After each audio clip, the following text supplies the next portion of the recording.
हर हर महादेव। शिवपुराण की इस सीरीज में आप सुनेंगे श्री रुद्र संहिता का तृतीय खंड। श्री रुद्र संहिता के तृतीय खंड को श्री पार्वती खंड भी कहा जाता है। श्री पार्वती खंड में कुल अध्यायों की संख्या 55 है। तो चलिए आरंभ करते हैं अध्याय संख्या 1 से। पहले अध्याय में वर्णन मिलता है हिमालय विवाह का। नारद जी ने पूछा, हे पितामह, अपने पिता दक्ष के यज्ञ में अपने शरीर का त्याग करने के बाद जगदम्बा सती देवी कैसे हिमालय की पुत्री के रूप में जन्मी? उन्होंने किस प्रकार महादेव जी को पुनः पति रूप में प्राप्त किया? हे प्रभु, मुझ पर कृपा कर मेरे इन प्रश्नों के उत्तर देकर मेरी जिज्ञासा शांत कीजिए। ब्रह्मा जी उत्तर देते हुए बोले, हे मनुश्रेष्ठ नारद, उत्तर दिशा की ओर हिमवान नामक विशाल पर्वत है। यह पर्वत तेजस्वी और समृद्ध है तथा दो रूपों में प्रसिद्ध है। पहला स्थावर और दूसरा जंगम। उस पर्वत पर रत्नों की खान है। इस पर्वत के पूर्वी और पश्चिमी भाग समुद्र से लगे हुए हैं। हिमवान पर्वत पर अनेक प्रकार के जीव जंतु निर्भय होकर निवास करते हैं। हिम के विशाल भंडार पर्वत की शोभा बढ़ाते हैं। अनेक देवता, ऋषि मुनि और सिद्ध पुरुष उस पर्वत पर निवास करते हैं। हिमवान पर्वत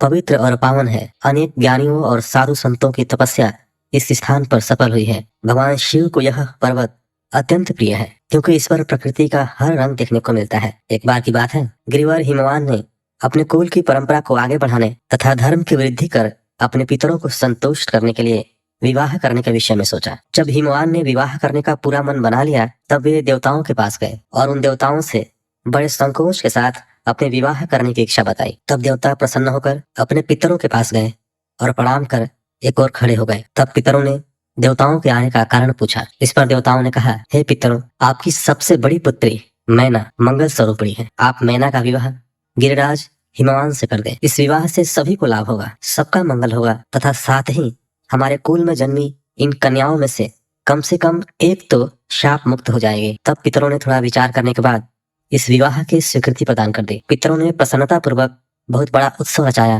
और अपनी पुत्री मैना के साथ हिमवान का विवाह कर दिया। विवाह उत्सव में श्रीहरि विष्णु सहित सभी देवी देवता सम्मिलित हुए थे। विवाह उपरांत सभी देवता प्रसन्नता पूर्वक अपने अपने लोक को चले गए। हिमवान भी मैना के साथ अपने लोक को प्रस्थान कर गए। दूसरा अध्याय, पूर्व कथा। नारद जी बोले, हे पितामह, अब आप मैना की उत्पत्ति के बारे में बताइए। साथ ही कन्याओं को दिए शाप के बारे में मुझे बताकर मेरी शंका का समाधान कीजिए। नारद जी के ये प्रश्न सुनकर ब्रह्मा जी मुस्कुराए और बोले, हे नारद, मेरे पुत्र दक्ष की 60,000 पुत्रियां हुई, जिनका विवाह कश्यप आदि महर्षियों से हुआ। उनमें स्वधा नाम वाली कन्या का विवाह पितरों के साथ हुआ था। उनकी 3 पुत्रियां हुई। वे बड़ी सौभाग्यशाली और साक्षात धर्म की मूर्ति थी। उनमें पहली कन्या का नाम मैना, दूसरी का धन्या और तीसरी का कलावती था। ये तीनों कन्याएं पितरों की मानस पुत्रियां थी, अर्थात उनके मन से प्रकट हुई थी। इन तीनों का जन्म माता की कोख से नहीं हुआ था। ये संपूर्ण जगत की वंदनीय है। इनके नामों का स्मरण और कीर्तन करके मनुष्य को सभी मनोवांछित फलों की प्राप्ति होती है। ये तीनों सारे जगत में मनुष्य एवं देवताओं से प्रेरित होती हैं। इनको लोक माताएं नाम से भी जाना जाता है। मनुष्य, एक बार मैना, धन्या और कलावती तीनों बहनें श्वेत द्वीप में विष्णु जी के दर्शन करने के लिए गई। वहां बहुत से लोग एकत्रित हो गए थे। उस स्थान पर मेरे पुत्र सनकादिक भी आए हुए थे। सबने विष्णु जी की बहुत स्तुति की। सभी सनकादिक को देखकर उनके स्वागत के लिए खड़े हो गए, परंतु ये तीनों बहनें उनके स्वागत के लिए खड़ी नहीं हुई। उन्हें शिव जी की माया ने मोहित कर दिया था। तब इन बहनों के इस बुरे व्यवहार से वे क्रोधित हो गए और उन्होंने इन बहनों को शाप दे दिया। सनकादिक मुनि बोले कि तुम तीनों बहनों ने अभिमानवश खड़े होकर मेरा अभिवादन नहीं किया, इसलिए तुम सदैव स्वर्ग से दूर हो जाओगे और मनुष्य के रूप में ही पृथ्वी पर रहोगे। तुम तीनों मनुष्यों की ही स्त्रियां बनोगे। तीनों साध्वी बहनों ने चकित होकर ऋषि का वचन सुना। तब अपनी भूल स्वीकार करके वे तीनों सिर झुकाकर सनकादिक मुनि के चरणों में गिर पड़ी और उनकी अनेकों प्रकार से स्तुति करने लगी। उन्होंने अनेकों प्रकार से क्षमा याचना की। तीनों कन्याएं मुनिवर को प्रसन्न करने हेतु उनकी प्रार्थना करने लगी। वे बोली कि हम मूर्ख हैं जो हमने आपको प्रणाम नहीं किया। अब हम पर कृपा कर हमें स्वर्ग को पुनः प्राप्त करने का कोई उपाय बताइए। तब सनकादिक मुनि बोले, हे पितरों की कन्याओं, हिमालय पर्वत हिम का आधार है। तुमने सबसे बड़ी मैना हिमालय की पत्नी होगी और इसकी कन्या का नाम पार्वती होगा। दूसरी कन्या धन्या राजा जनक की पत्नी होगी और इसके गर्भ से महालक्ष्मी के साक्षात स्वरूप देवी सीता का जन्म होगा। इसी प्रकार तीसरी पुत्री कलावती राजा वृषभानु को पति रूप में प्राप्त करेगी और राधा की माता होने का गौरव प्राप्त करेगी। तत्पश्चात मैना व हिमालय अपनी पुत्री पार्वती के वरदान से कैलाश पद को प्राप्त करेंगे। धन्या और उनके पति राजा सिरध्वज जनक देवी सीता के पुण्य स्वरूप के कारण बैकुंठ धाम को प्राप्त करेंगे। वृषभानु और कलावती अपनी पुत्री राधा के साथ गोलोक में जाएंगे। पुण्य कर्म करने वालों को निश्चय ही सुख की प्राप्ति होती है, इसलिए सदैव सत्य मार्ग पर आगे बढ़ना चाहिए। तुम पितरों की कन्या होने के कारण स्वर्ग भोगने के योग्य हो, परंतु मेरा शाप भी अवश्य फलीभूत होगा। परंतु जब तुमने मुझसे क्षमा मांगी है तो मैं तुम्हारे शाप के असर को कुछ कम अवश्य कर दूंगा। धरती पर अवतीर्ण होने के पश्चात तुम साधारण मनुष्यों की भांति ही रहोगे, परंतु विवाह के पश्चात जब तुम्हें संतान की प्राप्ति हो जाएगी और तुम्हारी कन्याओं को यथा योग्य वर मिल जाएंगे और उनका विवाह हो जाएगा, अर्थात तुम अपनी सभी जिम्मेदारियों को पूर्ण कर लोगे, तब भगवान श्री हरि विष्णु के दर्शनों से तुम्हारा कल्याण हो जाएगा। मैना की पुत्री पार्वती कठिन तप के द्वारा शिव की प्राण वल्लभा बनेंगी। धन्या की पुत्री सीता दशरथ नंदन श्री रामचंद्र जी को पति रूप में प्राप्त करेंगे। कलावती की पुत्री राधा श्री कृष्ण के स्नेह में बंधकर उनकी प्रिया बनेंगी। यह कहकर मुनि सनक आदि वहां से अंतर्धान हो गए। तत्पश्चात पितरों की तीनों कन्याएं शाप से मुक्त होकर अपने धाम को चली गईं। तीसरा अध्याय, देवताओं का हिमालय के पास जाना। नारद जी बोले, हे ब्रह्मा जी, हे महामते, आपने अपने श्रीमुख से मैना के पूर्व जन्म की कथा कही जो कि अद्भुत व अलौकिक थी। भगवान, अब आप मुझे यह बताइए कि पार्वती जी मैना से कैसे उत्पन्न हुई और उन्होंने त्रिलोकीनाथ भगवान शिव को किस प्रकार पति रूप में प्राप्त किया। ब्रह्मा जी बोले, हे नारद, मैना और हिमवान के विवाह पर बहुत उत्सव मनाया गया। विवाह के पश्चात वे दोनों अपने घर पहुंचे। तब हिमालय और मैना सुखपूर्वक अपने घर में निवास करने लगे। तब श्रीहरि अन्य देवताओं को अपने साथ लेकर हिमालय के पास गए। सब देवताओं को अपने राज दरबार में आया देखकर हिमालय बहुत प्रसन्न हुए। उन्होंने सभी देवताओं को प्रणाम कर उनकी स्तुति की। वे भक्तिभाव से उनका आदर सत्कार करने लगे। वे देवताओं की सेवा करके अपने को धन्य मान रहे थे। मुने हिमालय दोनों हाथ जोड़कर उनके सामने खड़े हो गए और बोले, भगवान, आप सबको एक साथ अपने घर आया देख मैं प्रसन्न हूँ। सच कहूँ तो आज मेरा जीवन सफल हो गया है। आज मैं धन्य हो गया हूँ। मेरा राज और मेरा पूरा कुल आपके दर्शन मात्र से ही धन्य हो गया। आज मेरा तप, ज्ञान और सभी कार्य सफल हो गए हैं। भगवान, आप मुझे अपना सेवक समझे और मुझे आज्ञा दे कि मैं आपकी क्या सेवा करूं। मुझे बताइए कि मेरे योग्य क्या सेवा है। गिरिराज हिमालय के ये वचन सुनकर देवतागण प्रसन्नता पूर्वक बोले, हे हिमालय, हे गिरिराज, देवी जगदम्बा उमा ही प्रजापति दक्ष के यहाँ उनकी कन्या सती के रूप में प्रकट हुई। घोर तपस्या करने के बाद उन्होंने शिवजी को पति रूप में प्राप्त किया, परंतु अपने पिता दक्ष के यज्ञ में वे अपने पति का अपमान सह न सकी और उन्होंने योगाग्नि में अपना शरीर भस्म कर दिया। यह सारी कथा तो आप ही जानते ही हैं। अब देवी जगदम्बा पुनः धरती पर अवतरित होकर शिवजी की अर्धांगिनी बनना चाहती हैं। हे हिमालय, हम सभी यह चाहते हैं कि देवी सती पुनः आपके घर में अवतरित हो। श्री विष्णु जी की यह बात सुनकर हिमालय बहुत प्रसन्न हुए और आदर पूर्वक बोले, भगवान, यह मेरे लिए बड़े सौभाग्य की बात है कि देवी मेरे घर आंगन को पवित्र करने के लिए मेरी पुत्री के रूप में प्रकट होंगे। तब हिमालय अपनी पत्नी के साथ और देवताओं को लेकर देवी जगदम्बा के शरण में गए। उन्होंने देवी का स्मरण किया और श्रद्धा पूर्वक उनकी स्तुति करने लगे। देवता बोले, हे जगदम्बे, हे उमे, हे शिवलोक में निवास करने वाली देवी, हे दुर्गे, हे महेश्वरी, हम सब आपको भक्ति पूर्वक नमस्कार करते हैं। आप परम कल्याणकारी हैं। आप पावन और शांति स्वरूप आदि शक्ति हैं। आप ही परम ज्ञानमयी शिव प्रिया जगदम्बा है। आप इस संसार में हर जगह व्याप्त हैं। सूर्य की तेजस्वी किरण आप ही हैं। आप ही अपने तेज से इस संसार को प्रकाशित करती हैं। आप ही जगत का पालन करती हैं। आप ही गायत्री, सावित्री और सरस्वती हैं। आप धर्म स्वरूपा और वेदों की ज्ञाता हैं। आप ही प्यास और आप ही तृप्ति हैं। आपकी पुण्य भक्ति भक्तों को निर्मल आनंद प्रदान करती है। आप ही पुण्यात्माओं के घर में लक्ष्मी के रूप में और पापियों के घर में दरिद्रता और निर्धनता बनकर निवास करती हैं। आपके दर्शनों से शांति प्राप्त होती है। आप ही प्राणियों का पोषण करती हैं तथा पंचभूतों के सार तत्व से तत्व स्वरूपा है। आप ही नीति है और सामवेद की गीति है। आप ही ऋग्वेद और अथर्ववेद की गति है। आप ही मनुष्यों के नाक, कान, आंख, मुंह और हृदय में विराजमान होकर उनके घर में सुखों का विस्तार करती हैं। हे देवी जगदम्बा, इस संपूर्ण जगत के कल्याण एवं पालन के लिए हमारी पूजा स्वीकार करके आप हम पर प्रसन्न हो। इस प्रकार जगजननी सती साध्वी देवी जगदम्बा उमा की अनेकों बार स्तुति करके सभी देवता उनके साक्षात दर्शनों के लिए दोनों हाथ जोड़कर खड़े हो गए। अध्याय 4। चौथे अध्याय में देवी जगदम्बा के दिव्य स्वरूप के दर्शन का वर्णन मिलता है। ब्रह्मा जी बोले, हे नारद, देवताओं के द्वारा की गई स्तुति से प्रसन्न होकर दुखों का नाश करने वाली जगदम्बा देवी दुर्गा उनके सामने प्रकट हो गई। वे अपने दिव्य रत्न जड़ित रथ पर बैठी हुई थी। उनका मुख करोड़ों सूर्य के तेज के समान चमक रहा था। उनका गौरवर्ण दूध के समान उज्जवल था। उनका रूप अतुल्य था। रूप में उनकी तुलना किसी से नहीं की जा सकती थी। वे सभी गुणों से युक्त थी। दुष्टों का संहार करने के कारण वे ही चंडी कहलाती हैं। वे अपने भक्तों के सभी दुखों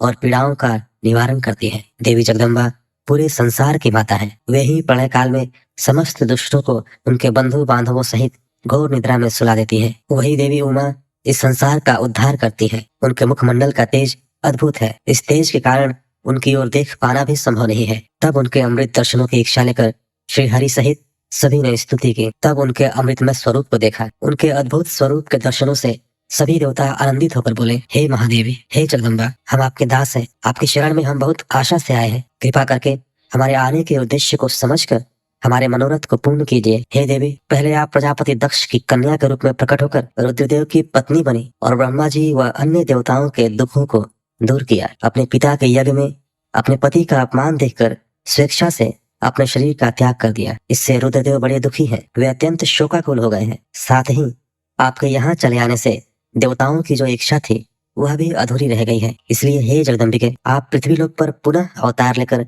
रुद्रदेव को पति रूप में पाइए, ताकि इस लोक का कल्याण हो सके और सनत कुमार मुनि का कथन भी पूर्ण हो सके। हे भगवती, आप हम सब पर ऐसी ही कृपा करें ताकि हम सभी प्रसन्न हो जाए तथा महादेव जी भी पुनः सुखी हो जाए, क्योंकि आपसे वियोग होने के कारण वे अत्यंत दुखी हैं। कृपा करके हमारे सभी कष्टों और दुखों को दूर करें। हे नारद, ऐसा कहकर सभी देवता पुनः भगवती की आराधना करने लगे। तत्पश्चात हाथ जोड़कर चुपचाप खड़े हो गए। तब उनकी अनन्य स्तुति से देवी उमा को बहुत प्रसन्नता हुई। तब देवी शिव जी का स्मरण करते हुए बोली, हे हरे, हे ब्रह्मा जी तथा समस्त देवताओं और ऋषि मुनियों, मैं तुम्हारी आराधना से बहुत प्रसन्न हूँ। अब तुम सभी अपने अपने निवास स्थानों पर जाओ और सुखपूर्वक वहां पर निवास करो। मैं निश्चय ही अवतार लेकर हिमालय मैना की पुत्री के रूप में प्रकट होंगे, क्योंकि मैं अच्छे से जानती हूँ कि जब से मैंने दक्ष के यज्ञ की अग्नि में अपना शरीर त्यागा है, तब से मेरे पति त्रिलोकीनाथ महादेव जी भी निरंतर काल अग्नि में जल रहे हैं। उन्हें हर समय मेरी ही चिंता रहती है।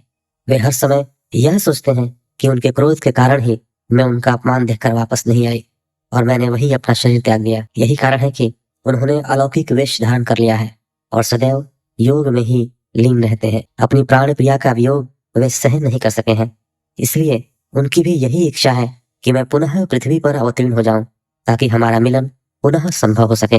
महादेव जी की इच्छा मेरे लिए सदैव सर्वोपरि है, अतः मैं अवश्य ही हिमालय मैना की पुत्री के रूप में अवतार लूंगी। इस प्रकार देवताओं को बहुत आश्वासन देकर देवी जगदम्बा वहां से अंतर्धान हो गई। तत्पश्चात श्री हरि व अन्य देवताओं का मन प्रसन्नता और हर्ष से खिल उठा। वे उस स्थान को जहाँ देवी ने दर्शन दिए थे अनेकों बार नमस्कार कर अपने अपने धाम को चले गए।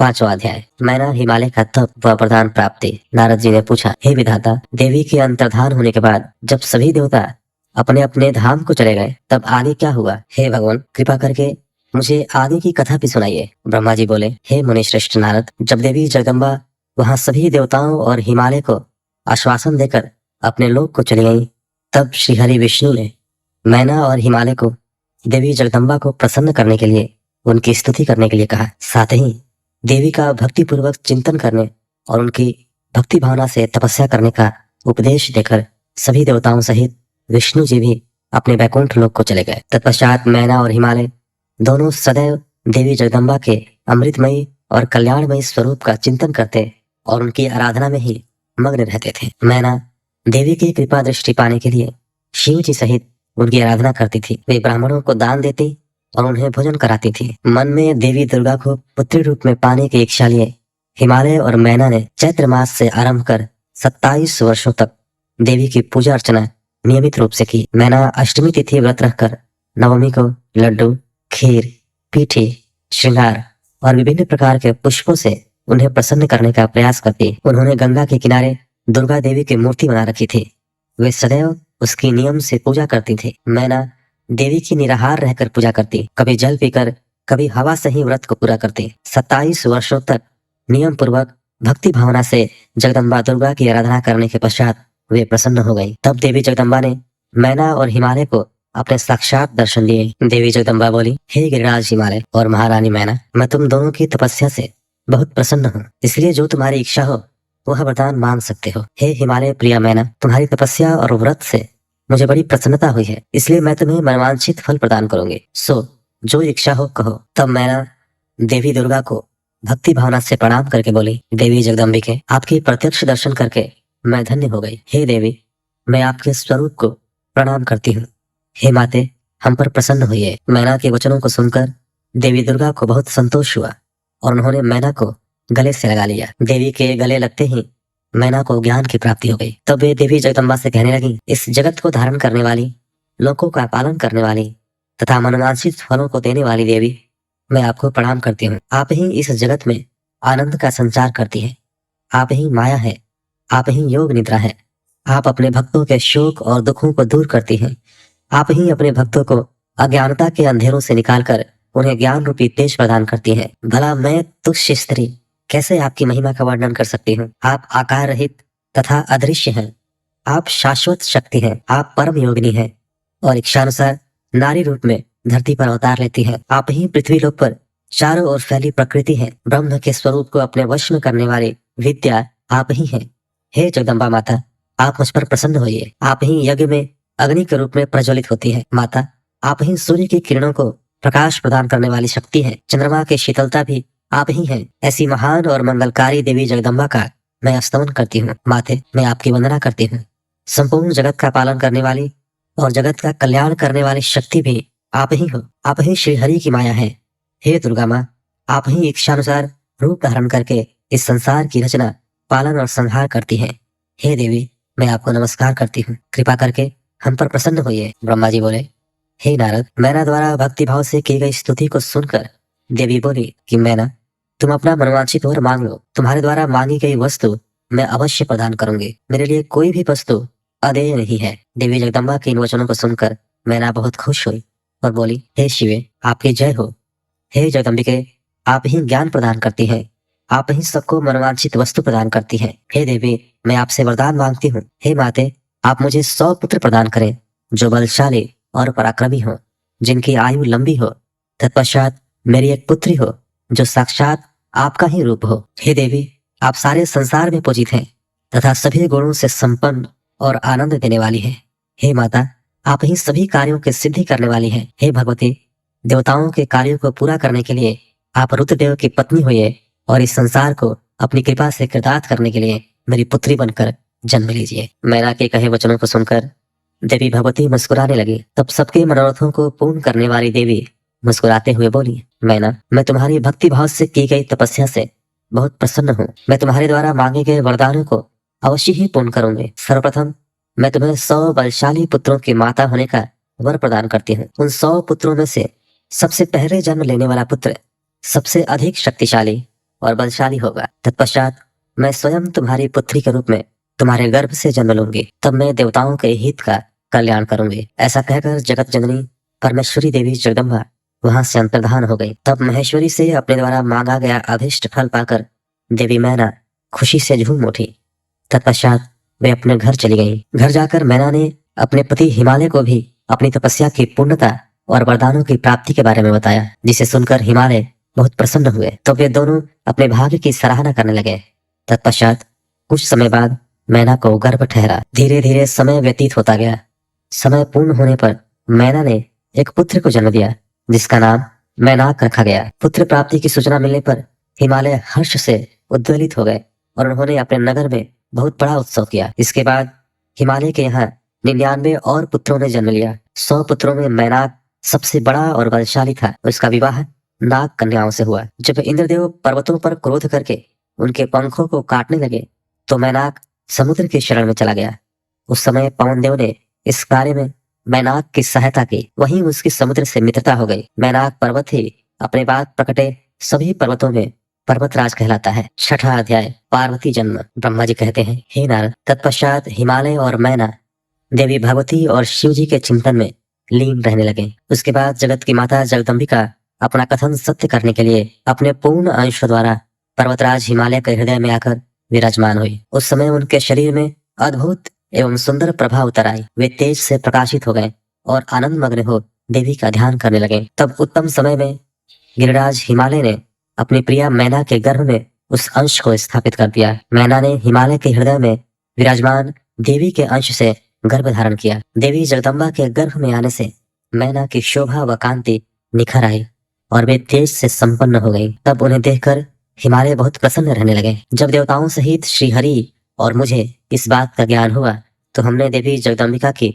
बहुत स्तुति की और सभी अपने अपने धाम को चले गए। धीरे धीरे समय बीतता गया। 10 माह पूरे हो जाने के पश्चात देवी शिवा ने मैना के गर्भ से जन्म ले लिया। जन्म लेने के पश्चात देवी शिवा ने मैना को अपने साक्षात रूप के दर्शन कराए। देवी के जन्म दिवस वाले दिन बसंत ऋतु के चैत्र माह की नवमी थी।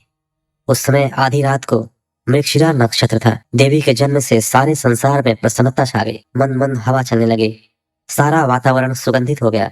आकाश में बादल उमड़ आए और हल्की हल्की फुहारों के साथ पुष्प वर्षा होने लगी। तब माँ जगदम्बा के दर्शन हेतु विष्णु जी और मेरे सहित सभी देवी देवता गिरिराज हिमालय के घर पहुंचे। देवी के दर्शन कर सबने दिव्य रूपा महामाया मंगलमयी जगदम्बिका माता की स्तुति की। तत्पश्चात सभी देवता अपने अपने धाम को चले गए। स्वयं माता जगदम्बा को पुत्री रूप में पाकर हिमालय और मैना धन्य हो गए।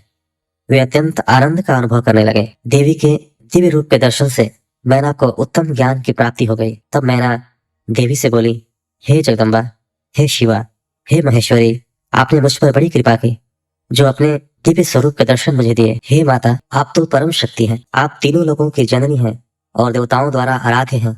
हे देवी, आप मेरे पुत्री रूप में आकर शिशु रूप धारण कर लीजिए। मैना की बात सुनकर देवी मुस्कुराते हुए बोली, मैना, तुमने मेरी बड़ी सेवा की है। तुम्हारी भक्ति भावना से प्रसन्न होकर ही मैंने तुम्हें वर मांगने के लिए कहा था और तुमने मुझे अपनी पुत्री बनाने का वर मांग लिया था। तब मैंने तथास्तु कहकर तुम्हें अभिष्ट फल प्रदान किया था। तत्पश्चात मैं अपने धाम चली गई थी। उस वरदान के अनुसार आज मैंने तुम्हारे गर्भ से जन्म ले लिया है।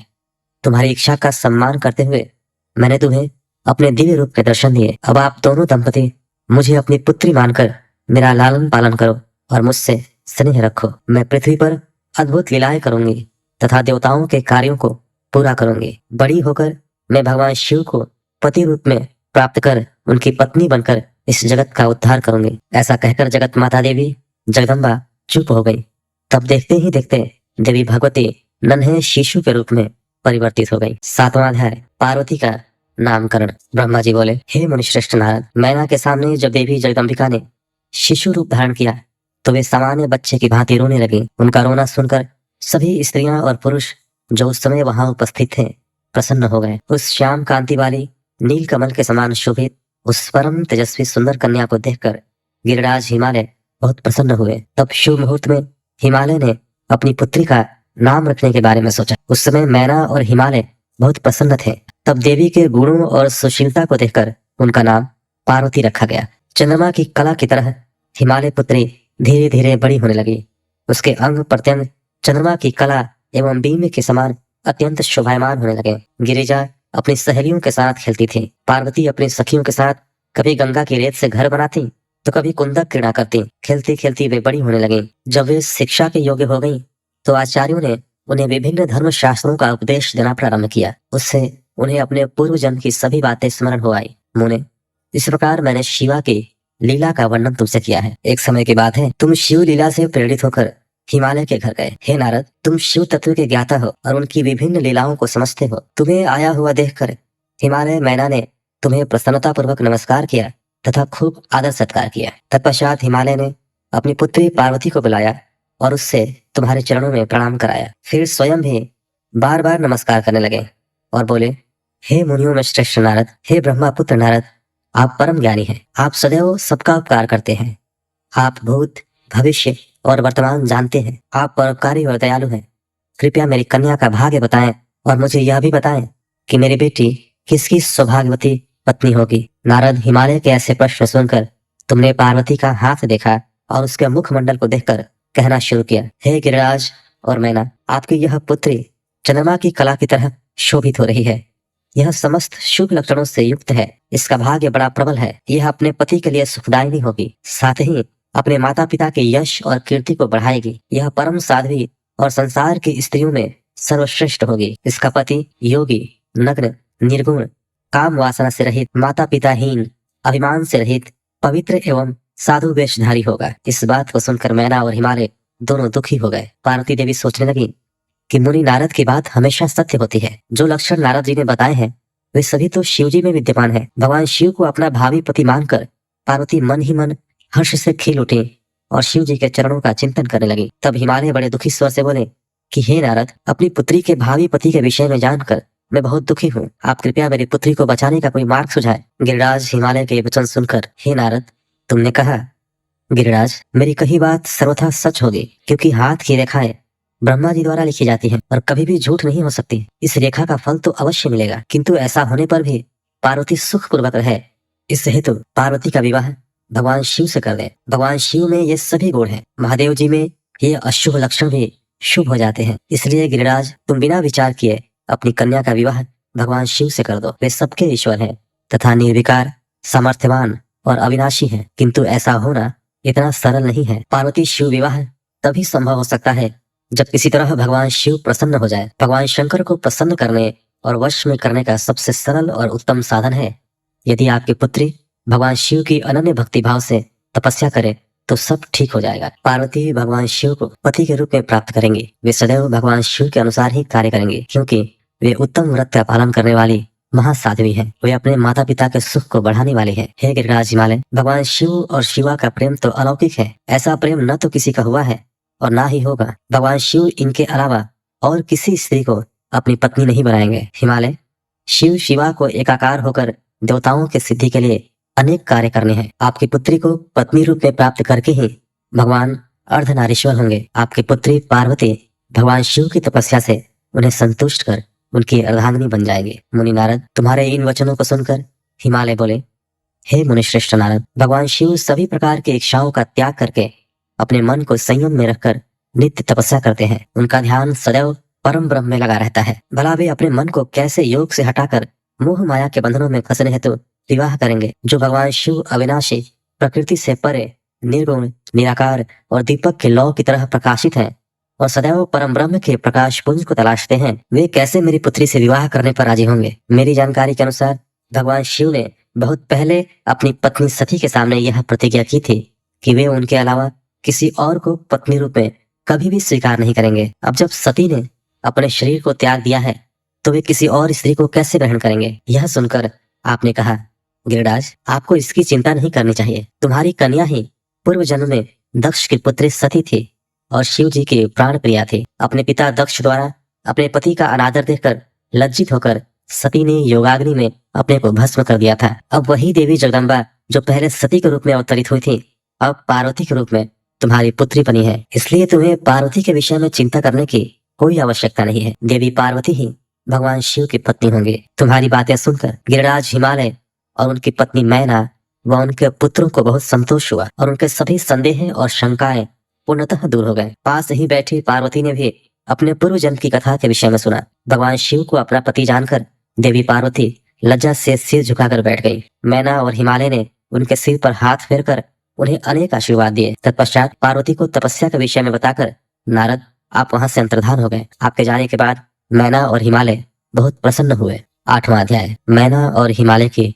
बातचीत। ब्रह्मा जी बोले, हे नारद, तुम्हारे स्वर्गलोक जाने के पश्चात कुछ समय तक सब कुछ ऐसा ही चलता रहा। एक दिन मैना अपने पति हिमालय के पास गई और उन्हें प्रणाम कर उनसे कहने लगी, हे प्राणनाथ, उस दिन जब देवर्षि नारद हमारे यहाँ पधारे थे और पार्वती का हाथ देखकर उसके विषय में अनेक बातें बता गए थे, तब मैंने उनकी बातों पर ध्यान दिया था। अब पार्वती बड़ी हो रही है। मेरी आपसे विनम्र प्रार्थना है कि आप उसके विवाह के लिए सुयोग्य व सुंदर वर की खोज शुरू कर दें, जिसके साथ हमारी पुत्री पार्वती सुख से अपना जीवन व्यतीत कर सके। वह शुभ लक्षणों वाला तथा कुलीन होना चाहिए, क्योंकि मुझे अपनी पुत्री अपने प्राणों से भी अधिक प्यारी है। मैं सिर्फ पुत्री का सुख चाहती हूँ। यह कहकर मैना की आंखों में आंसू आ गए और वे अपने पति के चरणों में गिर पड़ी। तत्पश्चात हिमालय ने पत्नी मैना को प्रेम पूर्वक उठाया और उन्हें समझाने लगे। वे बोले, हे देवी, तुम व्यर्थ की चिंता त्याग दो। मुनि नारद की बात कभी झूठ नहीं हो सकती। यदि तुम पार्वती को सुखी देखना चाहती हो तो उसे भगवान शिव की तपस्या के लिए प्रेरित करो। यदि शिव जी प्रसन्न हो गए तो वे स्वयं ही पार्वती का पानी ग्रहण कर लेंगे। तब सब कुछ शुभ ही होगा। सभी अनिष्ट और अशुभ लक्षणों का नाश होगा। भगवान शंकर सदा मंगलकारी है। इसलिए तुम पार्वती को शिव जी की कृपा दृष्टि प्राप्त करने के लिए तपस्या करने की शिक्षा दो। हिमालय की बात सुनकर मैना प्रसन्नता पूर्वक अपनी पुत्री पार्वती को तपस्या के लिए कहने उनके पास चली गई। 9वां अध्याय, पार्वती का स्वप्न। ब्रह्मा जी बोले, हे मुनिश्रेष्ठ नारद, जब मैना पार्वती के पास पहुंची तो उन्हें देखकर सोचने लगी कि मेरी पुत्री तो कोमल और नाजुक है, यह सदैव राजसी ठाट बाट में रही है, दुख और कष्टों को सहना तो दूर की बात है, इनके बारे में भी यह सर्वथा अनजान है। पार्वती को उन्होंने बड़े ही लाड और प्यार से पाला है, तब कैसे मैं अपनी प्रिय पुत्री को कठोर तपस्या करने के लिए प्रेरित कर सकती हूँ। यही सब सोचकर मैना अपनी पुत्री से तपस्या के लिए कुछ नहीं बोल सकी। तब अपनी माता के चिंतित चेहरे को देखकर साक्षात जगदम्बा का अवतार धारण करने वाली देवी पार्वती यह जान गई कि उनकी माताजी क्या कहना चाहती है। तब सब कुछ जानने वाली देवी भगवती का साक्षात स्वरूप पार्वती बोली, हे माता, आप यहाँ कब आई? आप बैठिए। माता, पिछली रात्रि के ब्रह्म मुहूर्त में मैंने एक स्वप्न देखा है, उसके विषय में मैं आपको बताती हूँ। मेरे सपने में एक दयालु और तपस्वी ब्राह्मण आए। जब मैंने उन्हें हाथ जोड़कर नमस्कार किया तो वे मुस्कुराते हुए बोले कि तुम अवश्य ही भगवान शिव शंकर के प्राण वल्लभा बनोगी, इसलिए उन्हें प्रसन्न करने के लिए उनकी प्रेम पूर्वक तपस्या करो। यह सुनकर मैना ने अपनी पुत्री के सिर पर प्रेम से हाथ फेरा और अपने पति हिमालय को वहां बुलाया। हिमालय के आने पर मैना ने पार्वती के सपने के बारे में उनको बताया। तब उनके मुख से पुत्री के सपने के विषय में जानकर हिमालय बहुत प्रसन्न हुए। तब वे अपनी पत्नी से बोले, प्रिय मैना, मैंने भी पिछली रात को एक सपना देखा था। मैंने अपने सपने में एक बड़े उत्तम तपस्वी को देखा। वे नारद मुनि द्वारा बताए गए सभी लक्षणों से युक्त थे। वे उत्तम तपस्वी मेरे नगर में तपस्या करने के लिए आए थे। उन्हें देखकर मुझे बहुत खुशी हुई। मैं अपनी पुत्री पार्वती को साथ लेकर उनके दर्शनों के लिए उनके पास पहुंचा। तब मुझे ज्ञात हुआ कि वे नारद जी के बताए हुए वर भगवान शिव ही हैं। तब मैंने पार्वती को उनकी सेवा करने का उपदेश दिया, परंतु उन्होंने मेरी बात नहीं मानी। तभी वहां सांख्य और वेदांत पर विवाद छिड़ गया। तत्पश्चात उनकी आज्ञा पाकर पार्वती वहीं रहकर भक्ति पूर्वक उनकी सेवा करने लगी। हे प्रिय, यही मेरा सपना था, जिसे देखकर मुझे अत्यंत प्रसन्नता हुई। मैं सोचता हूँ कि हमें कुछ समय तक इस सपने के सच होने की प्रतीक्षा करनी चाहिए। ऐसा कहकर हिमालय और मैना उस उत्तम सपने के सच होने की प्रतीक्षा करने लगे। अध्याय 10। भौम जन्म। ब्रह्मा जी बोले, नारद, भगवान शिव का यश परम पावन, मंगलकारी, भक्तिवर्धक और उत्तम है। दक्ष यज्ञ से वे अपने निवास कैलाश पर्वत पर वापस आ गए थे। वहां आकर भगवान शिव अपनी पत्नी सती के वियोग से बहुत दुखी थे। उनका मन देवी सती का स्मरण कर रहा था और वे उन्हें याद करके व्याकुल हो रहे थे। तब उन्होंने अपने सभी गणों को वहां पर बुलाया और उनसे देवी सती के गुणों और उनकी सुशीलता का वर्णन करने लगे। फिर गृहस्थ धर्म को त्याग कर वे कुछ समय तक सभी लोकों में सती को खोजते हुए घूमते रहे। इसके बाद वापस कैलाश पर्वत पर आ गए, क्योंकि उन्हें कहीं भी सती का दर्शन नहीं हो सका था। तब अपने मन को एकाग्र करके वे समाधि में बैठ गए। भगवान शिव इसी प्रकार बहुत लंबे समय तक समाधि लगाकर बैठे रहे। असंख्य वर्ष बीत गए। समाधि के परिश्रम के कारण उनके मस्तक से पसीने की बूंद पृथ्वी पर गिरी और वह बूंद एक शिशु में परिवर्तित हो गई। उस बालक का रंग लाल था, उसकी 4 भुजाएं थी, उसका रूप मनोहर था। वह बालक दिव्य तेज से संपन्न अनोखी शोभा पा रहा था। वह प्रकट होते ही रोने लगा। उसे देखकर संसारी मनुष्यों की भांति शिव जी उसके पालन पोषण का विचार करके व्याकुल हो गए। उसी समय डरी हुई एक सुंदर स्त्री वहां आई। उसने उस बालक को अपनी गोद में उठा लिया और उसका मुख चूमने लगी। तब उन्होंने उसे दूध पिलाकर उस बालक के रोने को शांत किया। फिर वह उसे खिलाने लगी। वह स्त्री और कोई नहीं, स्वयं पृथ्वी माता थी। संसार की सृष्टि करने वाले, सब कुछ जानने वाले महादेव जी यह देखकर हंसने लगे। वह पृथ्वी को पहचान चुके थे। वे पृथ्वी से बोले, हे धारिणी, तुम इस पुत्र का प्रेम पूर्वक पालन करो। यह शिशु मेरे पसीने की बूंद से प्रकट हुआ है। हे वसुधा, यद्यपि यह बालक मेरे पसीने से उत्पन्न हुआ है, परंतु इस जगत में यह तुम्हारे ही पुत्र के रूप में जाना जाएगा। यह परम गुणवान और भूमि देने वाला होगा। यह मुझे भी सुख देने वाला होगा। हे देवी, तुम इसका धारण करो। नारद, यह कहकर भगवान शिव चुप हो गए। उनका दुखी हृदय थोड़ा शांत हो गया था। उधर शिव जी की आज्ञा का पालन करते हुए पृथ्वी अपने पुत्र को साथ लेकर अपने निवास स्थान पर चली गई। बड़ा होकर यह बालक भौम नाम से प्रसिद्ध हुआ। युवा होने पर भौम काशी गया। वहां उसने बहुत लंबे समय तक भगवान शिव की सेवा आराधना की। तब भगवान शंकर की कृपा दृष्टि पाकर भूमिपुत्र भौम दिव्य लोक को चले गए। 11वां अध्याय। भगवान शिव की गंगावतरण तीर्थ में तपस्या। ब्रह्मा जी बोले, नारद, गिरिराज हिमालय की पुत्री पार्वती, जो साक्षात जगदम्बा का अवतार थी, जब 18 वर्ष की हो गई तब भगवान शिव को उनके जन्म का समाचार मिला। तब उस अद्भुत बालिका को हृदय में रखकर वे बहुत प्रसन्न हुए। तब उन्होंने अपने मन को एकाग्र कर तपस्या करने के विषय में सोचा। तत्पश्चात नंदी एवं कुछ और गणों को अपने साथ रहकर महादेव जी हिमालय के सर्वोच्च शिखर पर गंगोत्री नामक तीर्थ पर चले गए। इस स्थान पर पतित पावनी गंगा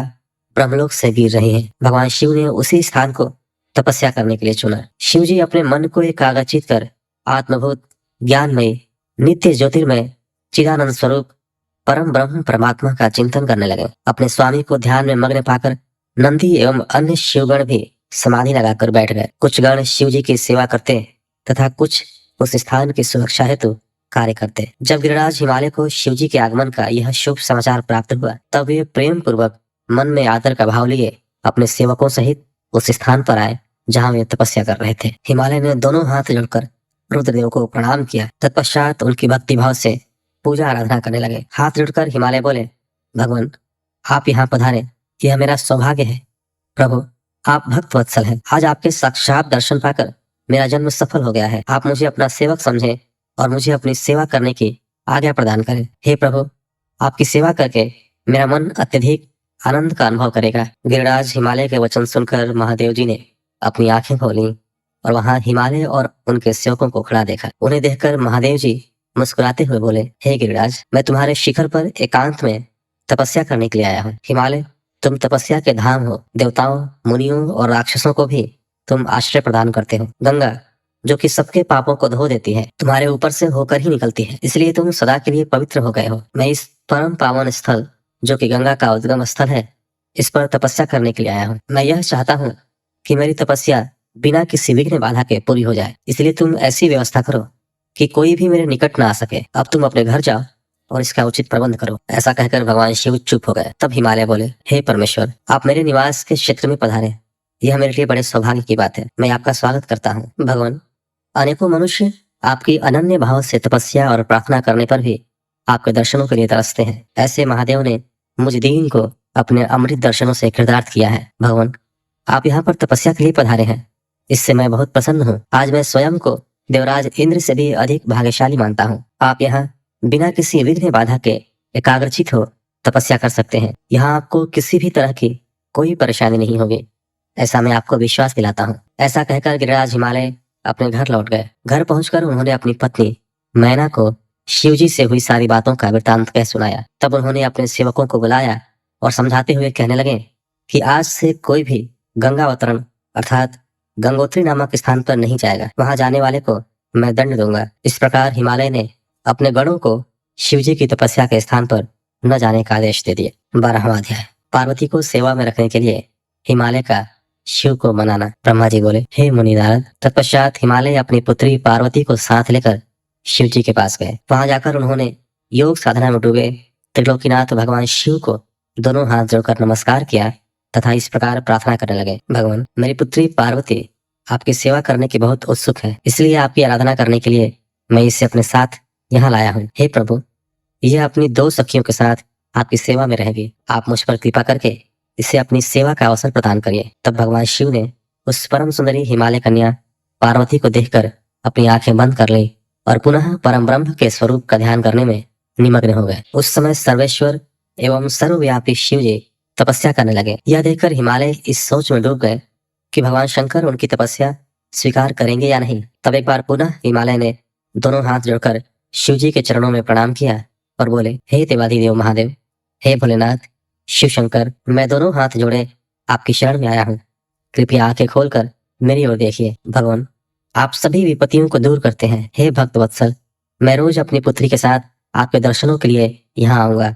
कृपया मुझे आज्ञा प्रदान कीजिए। हिमालय के वचनों को सुनकर त्रिलोकीनाथ भगवान शिव ने अपने नेत्र खोल दिए और बोले, हे गिरिराज हिमालय, आप अपनी कन्या को घर पर ही छोड़कर मेरे दर्शन को आ सकते हैं, नहीं तो आपको मेरा भी दर्शन नहीं होगा। महेश्वर की ऐसी बात सुनकर हिमालय ने अपना मस्तक झुका दिया और शिवजी से बोले, हे प्रभु, हे महादेव जी, कृपया यह बताइए कि मैं अपनी पुत्री के साथ आपके दर्शनों के लिए क्यों नहीं आ सकता? क्या मेरी पुत्री आपकी सेवा के योग्य नहीं है? फिर इसे न लेकर आने का कारण मुझे समझ में नहीं आता। हिमालय की बात सुनकर शिवजी हंसने लगे और बोले, हे गिरिराज, आपकी पुत्री सुंदर, चंद्रमुखी और अनेक शुभ लक्षणों से संपन्न है, इसलिए आपको इसे मेरे पास नहीं लाना चाहिए, क्योंकि विद्वानों ने नारी को माया रूपणी कहा है। युवतियां ही तपस्वियों की तपस्या में विघ्न डालती हैं। मैं योगी हूँ, सदैव तपस्या में लीन रहता हूँ और माया मोह से दूर रहता हूँ, इसलिए मुझे स्त्री से दूर ही रहना चाहिए। हे हिमालय, आप धर्म के ज्ञानी और वेदों की रीतियां जानते हैं। स्त्री की निकटता से मन में विषय वासना उत्पन्न हो जाती है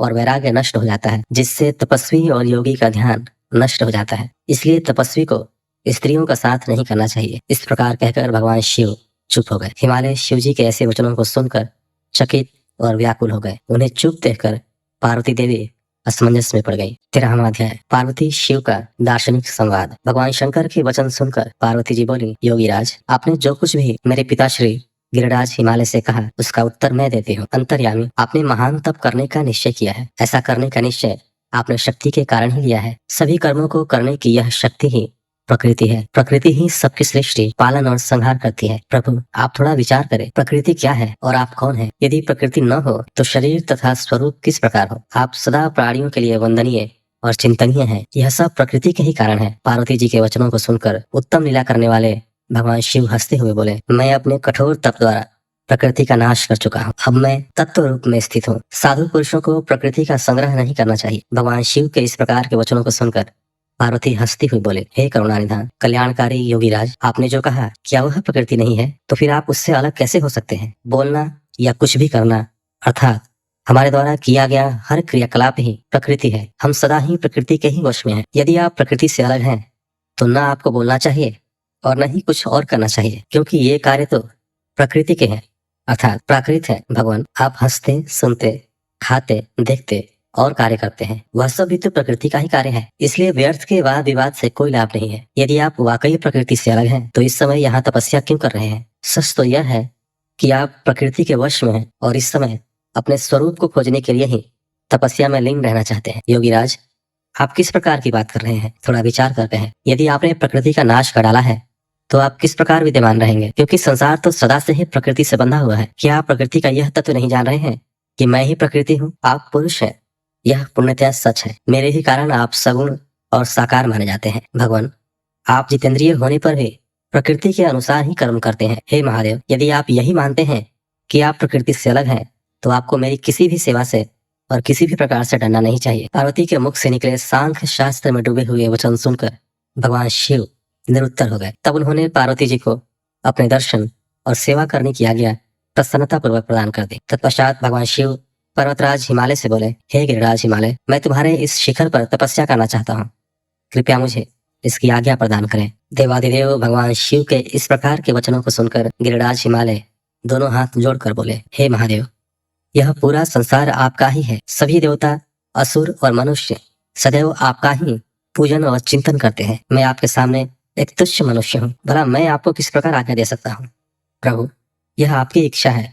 आप जब तक यहाँ निवास करना चाहे कर सकते हैं। गिरिराज के इन वचनों को सुनकर भगवान शिव मुस्कुराने लगे और आदर पूर्वक हिमालय से बोले, अब आप जाइए। अब हमारी तप करने की इच्छा है। तुम्हारी कन्या नित्य आकर मेरे दर्शन कर सकती है और मेरी सेवा करने की भी मैं उसे आज्ञा देता हूँ। लोक कल्याणकारी भगवान शिव के इन उत्तम वचनों को सुनकर हिमालय और पार्वती जी बहुत प्रसन्न हुए। उन्होंने त्रिलोकीनाथ भगवान शिव को नमस्कार किया और अपने घर लौट गए। उसी दिन से पार्वती जी प्रतिदिन भगवान शिव के दर्शनों के लिए वहां आती। उस समय उनके साथ उनकी 2 सखियां भी वहां जाती और भक्तिपूर्वक शिव जी की सेवा करती। वे महादेव के चरणों को धोकर उस चरणामृत को पीती थी। तत्पश्चात उनके चरणों को पोंछती, फिर उनका षोडशोपचार अर्थात 16 उपचारों से विधिवत पूजन करने के पश्चात अपने घर वापस लौट आती। इस प्रकार प्रतिदिन शिव जी का पूजन करते हुए बहुत समय व्यतीत हो गया। कभी कभी पार्वती जी अपनी सखियों के साथ वहां भक्तिपूर्वक उनके भजनों को भी गाती थी। एक दिन सदाशिव ने पार्वती जी को इस प्रकार अपनी सेवा में तत्पर देखकर विचार किया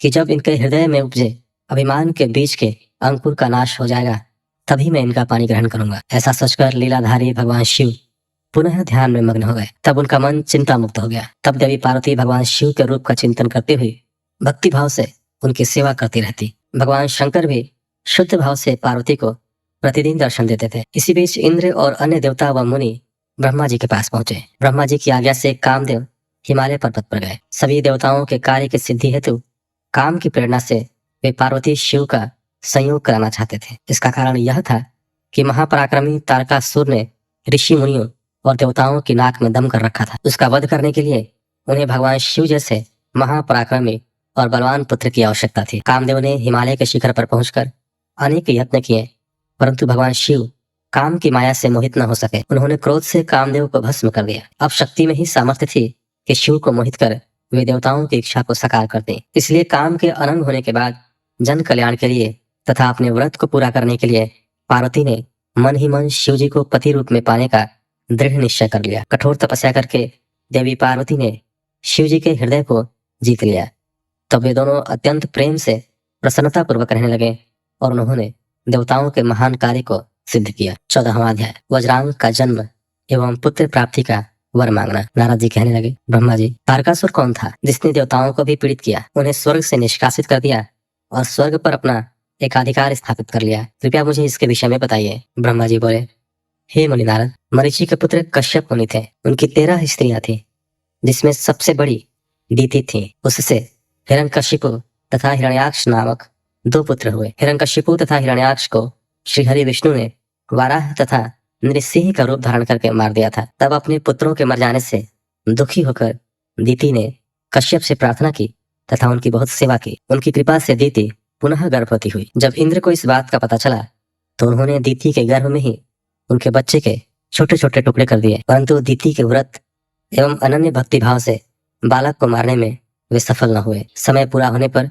उसके गर्भ से 49 बालक उत्पन्न हुए। ये सभी भगवान शिव के गण हुए तथा शीघ्र ही स्वर्ग में चले गए। तत्पश्चात दीति पुनः अपने पति कश्यप मुनि के पास गई और उनसे पुनः मां बनने के विषय में कहने लगी। तब कश्यप मुनि ने कहा, हे प्रिय दीति, अपना तन मन शुद्ध कर भक्ति भाव से तपस्या करो। 10,000 वर्ष बीतने के पश्चात तुम्हें तुम्हारी इच्छा के अनुरूप पुत्र की प्राप्ति होगी। यह सुनकर दीति ने श्रद्धा पूर्वक 10,000 वर्षों तक कठोर तपस्या की। तपस्या के उपरांत पुनः वे अपने घर लौट आई। तब कश्यप मुनि की कृपा से दीति गर्भवती हुई। इस बार उन्होंने एक अत्यंत पराक्रमी और बलवान पुत्र को जन्म दिया। इस पुत्र का नाम वज्रांग था। वज्रांग दीति की इच्छा के अनुरूप ही था।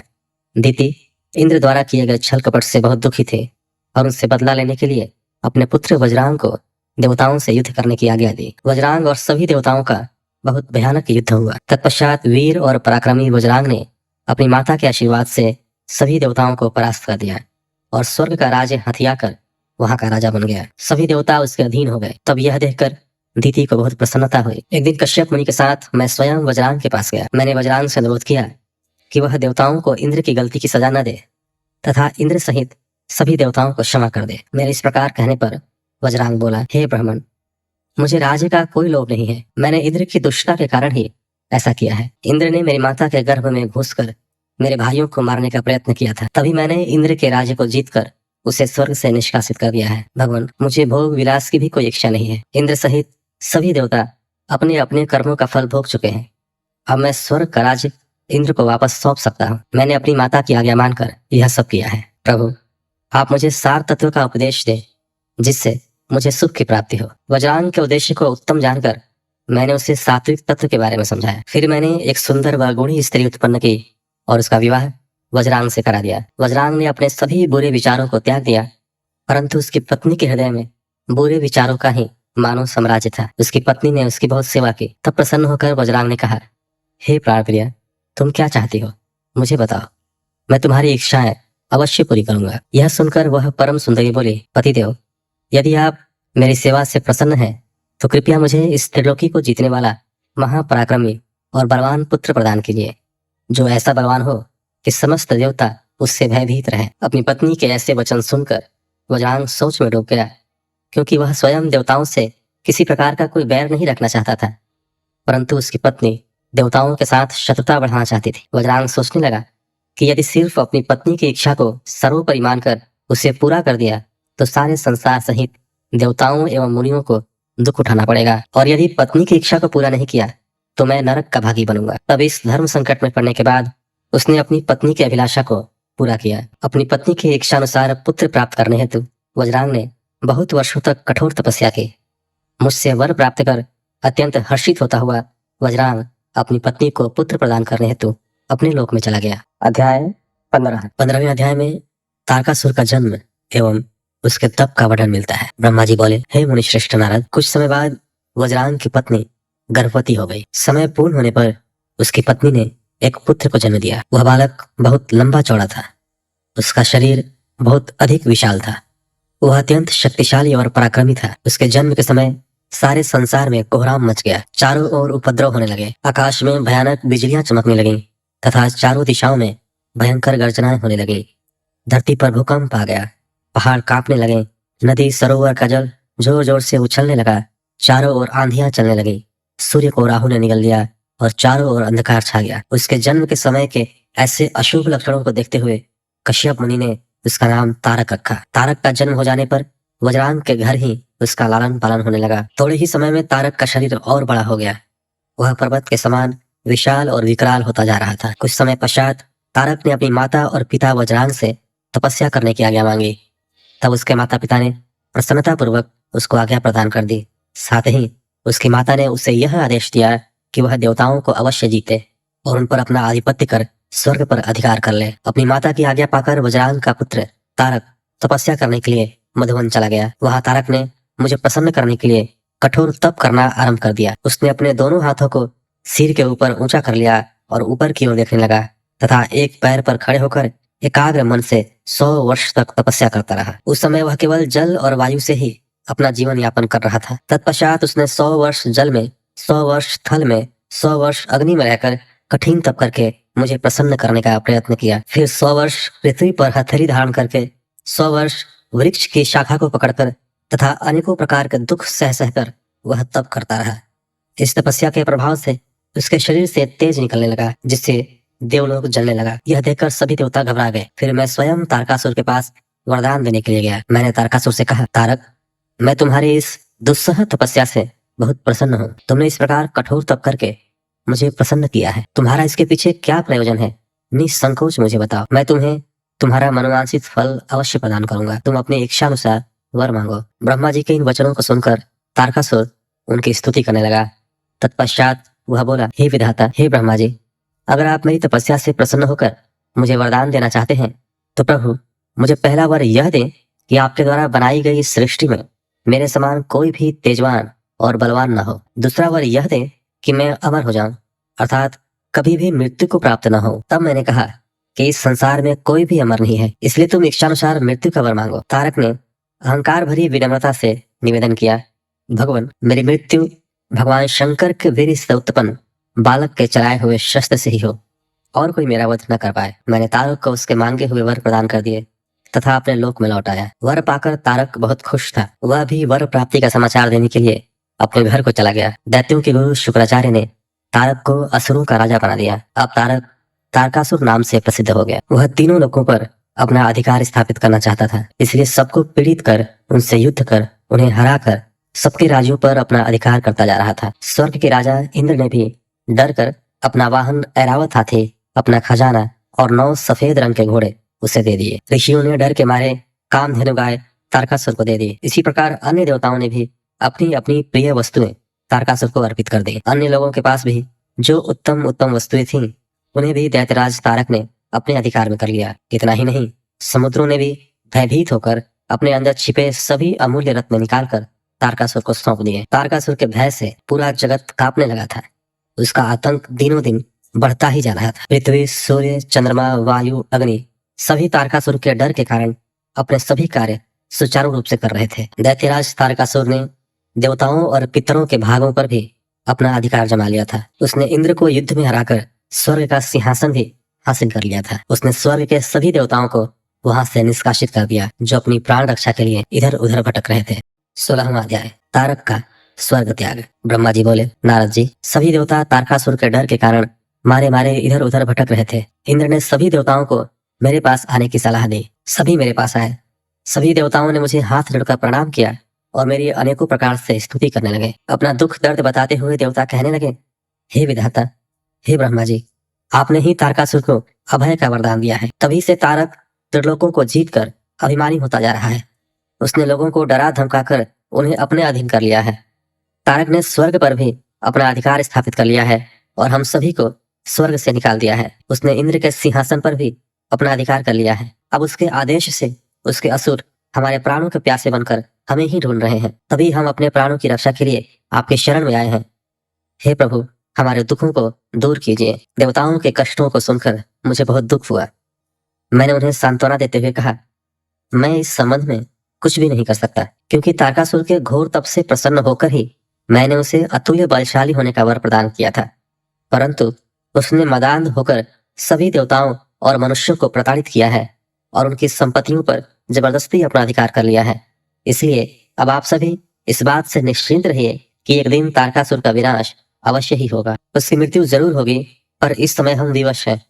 इस समय तारक को मैं, विष्णु जी और शिव जी, इन तीनों में से कोई नहीं मार सकता, क्योंकि उसने मुझसे वर पाया है कि उसका वध शिव जी के वीर से उत्पन्न उनके पुत्र के द्वारा ही हो सकता है। इसलिए तुम सबको शिव जी के विवाह के पश्चात उनके पिता बनने तक प्रतीक्षा करनी ही पड़ेगी। प्रतीक्षा के अलावा अन्य कोई भी उपाय संभव नहीं है। यह सुनकर इंद्र सहित सभी देवता असमंजस में पड़ गए तथा पूछने लगे कि प्रभु, महादेव जी की प्रिय पत्नी सती ने तो अपना शरीर योगाग्नि में नष्ट कर दिया है, अब वे कैसे और किससे विवाह करेंगे और यह कैसे संभव हो सकेगा। तब मैंने उन्हें बताया कि प्रजापति दक्ष की पुत्री और त्रिलोकीनाथ शिव जी की प्राणवल्लभा सती हिमालय पत्नी मैना के गर्भ से जन्म लेकर बड़ी हो गई है। उनका नाम पार्वती है। पार्वती ही भगवान शिव की पत्नी बनने का गौरव प्राप्त करेंगे। अतः अब तुम भगवान शिव के पास जाकर उन्हें विवाह के लिए राजी करने की कोशिश करो। शिव पार्वती का पुत्र ही तुम्हें तारकासुर के भय से मुक्त करा सकता है। अतएव तुम भगवान शिव से प्रार्थना करो कि वे पार्वती के साथ विवाह करने के लिए राजी हो जाएं। इस बात को अच्छे से जान लो कि शिव पुत्र ही तुम्हारा उद्धार कर सकता है। अब मैं तारकासुर को समझाता हूँ कि वह व्यर्थ में देवताओं को तंग करना बंद कर दे और उन्हें उनका भाग वापिस दे दे और स्वयं ही शांति से जीवन यापन करे। यह कहकर मैंने इंद्र व अन्य देवताओं को वहां से विदा किया। तत्पश्चात मैं स्वयं तारकासुर को समझाने के लिए उसके पास गया। तारकासुर ने मुझे प्रणाम किया और मेरी स्तुति एवं वंदना करने लगा। मैंने तारकासुर से कहा, हे पुत्र तारक, मैंने तुम्हारी भक्तिभाव से की गई तपस्या से प्रसन्न होकर तुम्हें मनोवांछित वर प्रदान किए थे। वे वरदान मैंने खुशी से तुम्हारी बेहतरी के लिए दिए थे, परंतु तुम उन वरदानों का गलत उपयोग कर रहे हो। वर प्राप्त करने के उपरांत तुम अपनी सीमाओं को भूल गए हो। अनावश्यक अभिमान के नशे में चूर होकर तुम्हें यह भी याद नहीं रहा कि देवता सर्वथा पूजनीय और वंदनीय होते हैं। तुमने उन्हें भी कष्ट पहुंचाया है, साथ ही उन्हें स्वर्ग से निकालकर बेघर कर दिया है। तुम्हारे सशस्त्र सैनिक अभी भी देवताओं को मारने के लिए ढूंढ रहे हैं। तारकासुर, स्वर्ग पर सिर्फ देवताओं का ही अधिकार है, वहां से उन्हें निकालने की तुम्हारी कैसे हिम्मत हुई। स्वर्ग का राज्य छोड़कर वापस पृथ्वी पर लौट जाओ और वहीं पर शासन करो, यह मेरी आज्ञा है। तारकासुर को यह आदेश देकर मैं वहां से लौट आया। तत्पश्चात तारकासुर ने मेरी बात का सम्मान करते हुए स्वर्ग का राज्य छोड़ दिया। वह पृथ्वी पर आकर शोणित नामक नगर पर शासन करने लगा। मेरी आज्ञा पाकर देवताओं सहित देवेंद्र स्वर्गलोक को चले गए और पूर्व की भांति पुनः स्वर्ग का शासन करने लगे। 17वां अध्याय, कामदेव का शिव को मोहने के लिए प्रस्थान। ब्रह्मा जी बोले, नारद, स्वर्ग में सब देवता मिलकर सलाह करने लगे कि किस प्रकार से भगवान रुद्र काम से सम्मोहित हो सकते हैं। शिव जी किस प्रकार पार्वती जी का पाणी ग्रहण करेंगे। यह सब सोचकर देवराज इंद्र ने कामदेव को याद किया। कामदेव तुरंत ही वहां पहुंच गए। तब इंद्र ने कामदेव से कहा, हे मित्र, मुझ पर बहुत बड़ा दुख आ गया है। उस दुख का निवारण सिर्फ तुम ही कर सकते हो। हे काम, जिस प्रकार वीर की रक्षा रणभूमि में, स्त्रियों के कुल की परीक्षा पति के असमर्थ हो जाने पर होती है, उसी प्रकार सच्चे मित्र की परीक्षा विपत्ति काल में ही होती है। इस समय मैं भी बहुत बड़ी मुसीबत में फंसा हुआ हूँ और इस विपत्ति से आप ही मुझे बचा सकते हैं। यह कार्य देवहित के लिए है, इसमें कोई संशय नहीं है। देवराज इंद्र की बातें सुनकर कामदेव मुस्कुराए और बोले, हे देवराज, इस संसार में कौन मित्र है और कौन शत्रु, यह तो वाकई देखने की वस्तु है। इसे कहकर कोई लाभ नहीं है। देवराज, मैं आपका मित्र हूँ और आपकी सहायता करने की पूरी कोशिश अवश्य ही करूंगा। इंद्रदेव, जिसने आपके पद और राज्य को छीनकर आपको परेशान किया है, मैं उसे दंड देने के लिए आपकी हर संभव मदद अवश्य करूंगा। अतः जो कार्य मेरे योग्य है मुझे अवश्य बताइए। कामदेव के इस कथन को सुनकर इंद्रदेव बड़े प्रसन्न हुए और उनसे बोले, हे तात, मैं जो कार्य करना चाहता हूँ उसे सिर्फ आप ही पूरा कर सकते हैं। आपके अतिरिक्त कोई भी उस कार्य को करने के विषय में सोच भी नहीं सकता। तारक नाम का एक प्रसिद्ध दैत्य है। तारक ने ब्रह्मा जी की घोर तपस्या कर वरदान प्राप्त किया है। तारक अजय हो गया है। अब वह पूर्णतः निश्चिंत होकर पूरे संसार को कष्ट दे रहा है। वह धर्म का नाश करने को आतुर है। उसने सभी देवी देवताओं और ऋषि मुनियों को दुखी कर रखा है। हम देवताओं ने उससे युद्ध किया, परंतु उस पर अस्त्र शस्त्रों का कोई प्रभाव नहीं पड़ा। यही नहीं, स्वयं श्रीहरि का सुदर्शन चक्र भी तारक का कुछ नहीं बिगाड़ सका। मित्र, भगवान शिव के वीर से उत्पन्न हुआ बालक ही तारकासुर का वध कर सकता है। अतः तुम्हें भगवान शिव के हृदय में आसक्ति पैदा करनी है। भगवान शंकर इस समय हिमालय पर्वत पर तपस्या कर रहे हैं और देवी पार्वती अपनी सखियों के साथ मिलकर महादेव जी की सेवा कर रही हैं। ऐसा करने के पीछे देवी पार्वती का उद्देश्य प्रभु शिव को पति रूप में प्राप्त करना है, परंतु भगवान शिव तो परम योगी हैं। उनका मन सदैव ही उनके वश में है। हे कामदेव, आप कुछ ऐसा उपाय करें कि भगवान शंकर के हृदय में पार्वती का निवास हो जाए और वे उन्हें अपनी प्राण वल्लभा बनाकर उनका पाणी ग्रहण कर लें। आप कुछ ऐसा कार्य करें जिससे देवताओं के सभी कष्ट दूर हो जाए और हम सभी को तारकासुर नामक दैत्य से हमेशा के लिए छुटकारा मिल जाए। यदि कामदेव आप ऐसा करने में सफल हो जाएंगे तो हम सभी आपके सदैव आभारी रहेंगे। ब्रह्मा जी बोले। नारद, देवराज इंद्र के कथन को सुनकर कामदेव का मुख प्रसन्नता से खिल गया। तब कामदेव देवराज से कहने लगे कि मैं इस कार्य को अवश्य करूंगा। इंद्रदेव को कार्य करने का आश्वासन देकर कामदेव अपनी पत्नी रति और वसंत को अपने साथ लेकर हिमालय पर्वत पर चल दिए, जहां शिव जी तपस्या कर रहे थे। 18वां अध्याय, कामदेव का भस्म होना। ब्रह्मा जी बोले, हे मुनि नारद, कामदेव अपनी पत्नी रति और वसंत ऋतु को अपने साथ लेकर हिमालय पर्वत पर पहुंचे, जहां त्रिलोकीनाथ भगवान शिव शंकर तपस्या में मग्न बैठे थे। कामदेव ने शिव जी पर अपने बाण चलाए। इन बाणों के प्रभाव से शिव जी के हृदय में देवी पार्वती के प्रति आकर्षण होने लगा तथा उनका ध्यान तपस्या से हटने लगा। ऐसी स्थिति देख महायोगी शिव अत्यंत आश्चर्यचकित हुए और मन में सोचने लगे कि मैं क्यों अपना ध्यान एकाग्रचित नहीं कर पा रहा हूँ। मेरी तपस्या में यह कैसा विघ्न आ रहा है। अपने मन में यह सोचकर भगवान शिव इधर उधर चारों ओर देखने लगे। जब महादेव जी की दृष्टि दिशाओं पर पड़ी तो वे भी डर के मारे कांपने लगे। तभी भगवान शिव की दृष्टि सामने छिपे हुए कामदेव पर पड़ी। उस समय काम पुनः बाण छोड़ने वाले थे। उन्हें देखते ही शिव जी को बहुत क्रोध आ गया। इतने में काम ने अपना बाण छोड़ दिया, परंतु क्रोधित हुए शिव जी पर उसका कोई प्रभाव नहीं हो सका। वह बाण शिव जी के पास आते ही शांत हो गया। तब अपने बाण को बेकार हुआ देख कामदेव डर से कांपने लगे और इंद्र आदि देवताओं को याद करने लगे। सभी देवतागण वहां आ पहुंचे और महादेव जी को प्रणाम करके उनकी भक्ति भाव से स्तुति करने लगे। जब देवतागण उनकी स्तुति कर ही रहे थे, तभी भगवान शिव के मस्तक के बीचों बीच स्थित तीसरा नेत्र खुला और उसमें से आग निकलने लगी। वह आग आकाश में ऊपर उड़ी और अगले ही पल पृथ्वी पर गिर पड़ी, फिर चारों ओर गोले में घूमने लगी। इससे पूर्व की इंद्रदेव या अन्य देवता भगवान शिव से क्षमा याचना कर पाते, उस आग ने वहां खड़े कामदेव को जलाकर भस्म कर दिया। कामदेव के मर जाने से देवताओं को बड़ी निराशा व दुख हुआ। वे यह देखकर बड़े व्याकुल हो गए कि काम उनकी वजह से ही शिव जी के क्रोध का भागी बना। कामदेव के अग्नि में जलने का दृश्य देखकर वहां उपस्थित देवी पार्वती और उनकी सखियां भी अत्यंत भयभीत हो गई। उनका शरीर जड़ हो गया, जैसे शरीर का खून सफेद हो गया हो। पार्वती अपनी सखियों के साथ तुरंत अपने घर की ओर चली गई। कामदेव की पत्नी रति तो मूर्छित होकर गिर पड़ी। मूर्छा टूटने पर वह जोर जोर से विलाप करने लगी। अब मैं क्या करूं, कहाँ जाऊं? देवताओं ने मेरे साथ बहुत बुरा किया, जो मेरे पति को यहाँ भेजकर शिव जी के क्रोध की अग्नि में भस्म करा दिया। हे स्वामी, हे प्राण प्रिय, ये आपको क्या हो गया? इस प्रकार देवी रति रोती बिलखती हुई अपने सिर के बालों को जोरों से नोचने लगी। उनके करुण क्रंदन को सुनकर समस्त चराचर जीव भी अत्यंत दुखी हो गए। तत्पश्चात इंद्र आदि देवता वहां देवी रति को धैर्य देते हुए उन्हें समझाने लगे। देवता बोले, हे देवी, आप अपने पति कामदेव के शरीर की भस्म का थोड़ा सा अंश अपने पास रख लो और अनावश्यक भय से मुक्त हो जाओ। त्रिलोकीनाथ करुणानिधान शिव जी अवश्य ही कामदेव को पुनः जीवित कर देंगे। तब तुम्हें पुनः कामदेव की प्राप्ति हो जाएगी। वैसे भी संसार में सब कुछ पूर्व निश्चित कर्मों के अनुसार ही होता है, अतः आप दुख को त्याग दें, भगवान शिव अवश्य ही कृपा करेंगे। इस प्रकार देवी रति को अनेक आश्वासन देकर सभी देवता शिव जी के पास गए और उन्हें प्रणाम करते हुए कहने लगे, हे भक्तवत्सल, हे त्रिलोकीनाथ भगवान, आप कामदेव के ऊपर किए अपने क्रोध पर पुनः विचार अवश्य करिए। कामदेव यह कार्य अपने लिए नहीं कर रहे थे, इसमें उनका निजी स्वार्थ कतई नहीं था।